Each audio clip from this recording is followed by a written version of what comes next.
Hello, Key Stage 3. Welcome to week 5 of Trinity term. I'm here to talk to you about what you should be doing in art this week. I'm just going to share a PowerPoint presentation with you. Give me a moment. Here it comes. Okay, let's go full screen. Right, hopefully everyone can see that. I'm just going to read through the task. It may arrive on your Satchel 1 page looking slightly different, but hopefully the basic the basic message will remain the same. So here we go. Think of a slogan or statement with the potential to provoke thought or lift the spirits of passers-by. Draw or paint your message onto paper and stick it on the inside of a window facing out into the world. You should keep it relatively positive and friendly in tone. Use this task as an opportunity to reflect on current events. Fill a big piece of paper with bold lettering that can be seen from a distance. So not pencil on a piece of paper this big. It has to be, impactful. Pop outside and photograph your message from the street. And while you're there, keep your eyes open for messages in your neighbours' windows.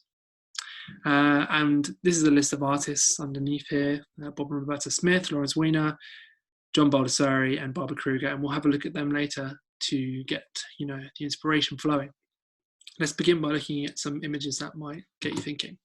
This is probably what you're feeling like at the moment. Here we are in lockdown. We're stuck inside with our families. Obviously, we can communicate via Zoom, via Teams with our teachers, via social media with our friends. But it's not the same as being directly able to communicate with other people. So how can we do that? Well, we can do it via our windows. They're like big screens facing out onto our street. So let's have a look at some examples of how people have done that.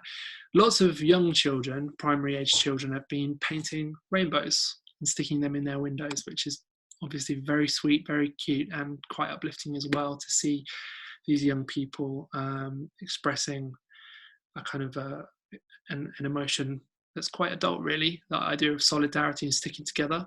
But although this is very cute, I think the rainbow is quite a simple sort of idea, really. And I think that as artists, as young artists now in secondary school, we can perhaps all start to think a little bit more ambitiously about how best to communicate with the outside world.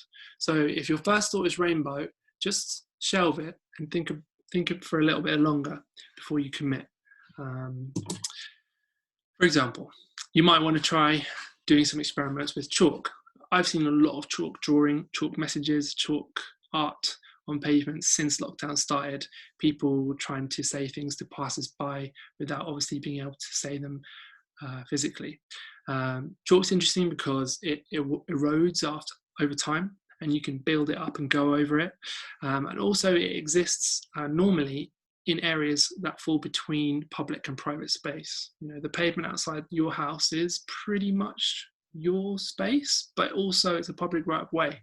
So it's an interesting place to put a piece of art. Here is an amazing kind of installation, if you will, made by someone who's made lots and lots of signs supporting the NHS, and they've installed it on a corner of a park. The quality of the signs is all right. They're not mind-blowing, are they? But it's the way they've been presented, all the different sizes, the different colours, stacked up on top of each other in layers. That's what makes this piece of work cool. So maybe you could do something like that. This is more focused on the words and the message than the presentation, I think.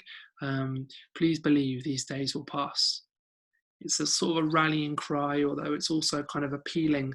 It's a pleading cry to try and bring us together. So if you've got a knack for writing a catchy slogan, maybe you could just focus on that and write something that's really moving.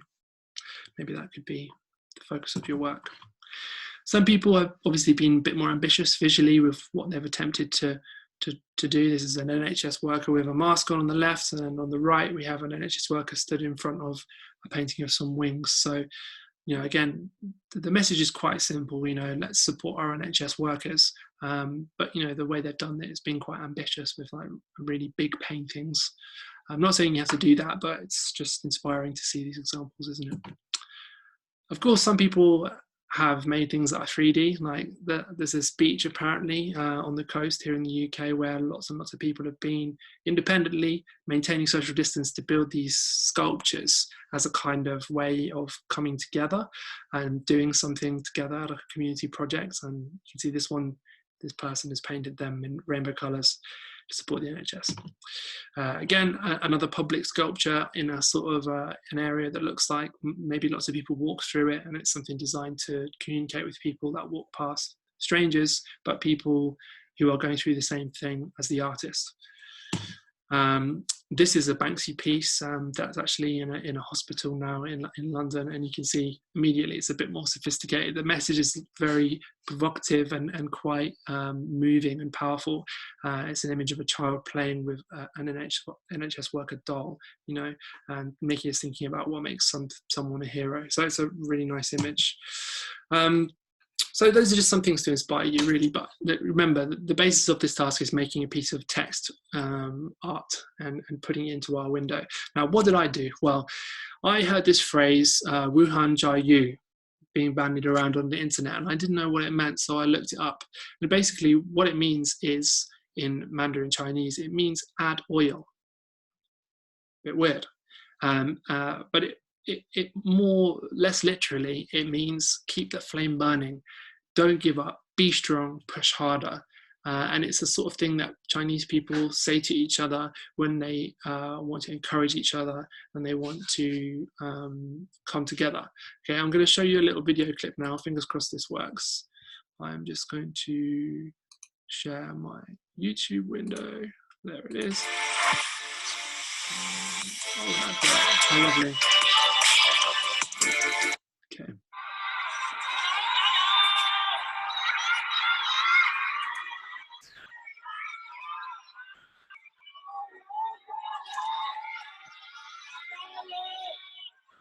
So I'm not sure if you can hear that. Hopefully you can. If you can't, please look it up. It's an incredibly moving clip. I'm going to play another one now, which I think is slightly higher quality. And basically it's lots of people in Wuhan province, which is obviously the epicenter of coronavirus, leaning out their windows and shouting at the tops of their voices, Wuhan Jia Yu, which means Wuhan, add oil, be strong.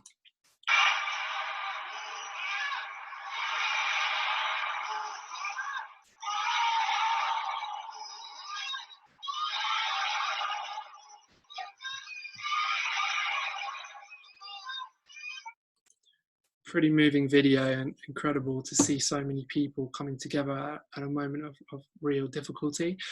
Let me just go back to my PowerPoint presentation. So I thought that's really inspiring. I want to make a piece of work in response to that. So this was my design. Got a piece of cardboard. I cut the letters out of cardboard. I made a relief, so that means that the letters stuck out from the background. I thought it would be cool to shorten the word London down into LDN so that it was also 3 characters. Then I had 3 words in 3 rows of 3 characters, kind of a 3x3 grid. And then I decided to paint it. Now you might think that's a bit of an odd choice of colours. I thought this was supposed to be uplifting. Well, I thought, yes, I want it to be colourful and I want it to stand out and be bold, but I want the colour to mean something as well. I want there to be a little bit of meaning. So I was thinking about what to use and racking my brains for a while, and then I had an idea. At the time that I was making this sign, that the Queen had delivered a speech to the nation, and a lot of people, strangely, some people can be quite skeptical about the royal family, but it seemed oddly to bring everyone together and to sort of bring out a little bit of patriotism. And I was very struck by the Queen's choice of dress, and of course her lovely white hair, and it reminded me of the Public Health England logo. So I thought, there's my colour scheme, and that's why I painted it. And there I put it in my window. This is my neighbour's very dirty car, by the way, not mine. I don't drive, okay? And there in my window you can see I've put my Add Oil London sign, and I left it there for a little bit of time. And if I just try me, here it is now. Okay, so that was my response. Okay, we're just going to quickly look at some artists' work now. I'm going to do that via Chrome. Share that again. Get rid of this Guardian page. And this is Bob and Roberta Smith, okay? You've probably seen this already because he's really popular at the moment, but he does these really nice kind of hand-painted signs. They're all pretty positive in message, okay? This is probably the most famous one. You might have even seen that at school, okay? And it's all very much about solidarity, bringing people together. This is Lawrence Weiner. He's an American conceptual artist who works in text. And so his meanings are a lot more mysterious and ambiguous, and you might spend a really long time looking at one of these pieces of work and trying to figure them out. They're like riddles almost. Maybe your work will be a bit like that, okay? I think that we want to make people think, not just kind of like bludgeon them with a very simple message. Okay, let's get rid of that. This is a John Baldessari. He did lots of text paintings in the sort of 60s and 70s, getting people to think about what painting was. He used sign painters to make his paintings, which is very controversial, but he had a very recognizable style. You might do something similar. And then finally, this is Barbara Kruger. She's really well known for images like this, which kind of are a comment on consumerism, but she also did huge installations like this, which I think will hopefully really inspire you to create something ambitious and big and bold. Right, I think that's enough. Let me stop sharing for a second. Very good, okay. If you have any further questions about what you're supposed to be doing this week, please just read the Satchel 1 page, watch this video again, think really carefully, and if you're still stuck, contact your normal teacher via email and they'll get back to you as soon as possible. Right, looking forward to seeing your work. I'm going to stop recording and say goodbye.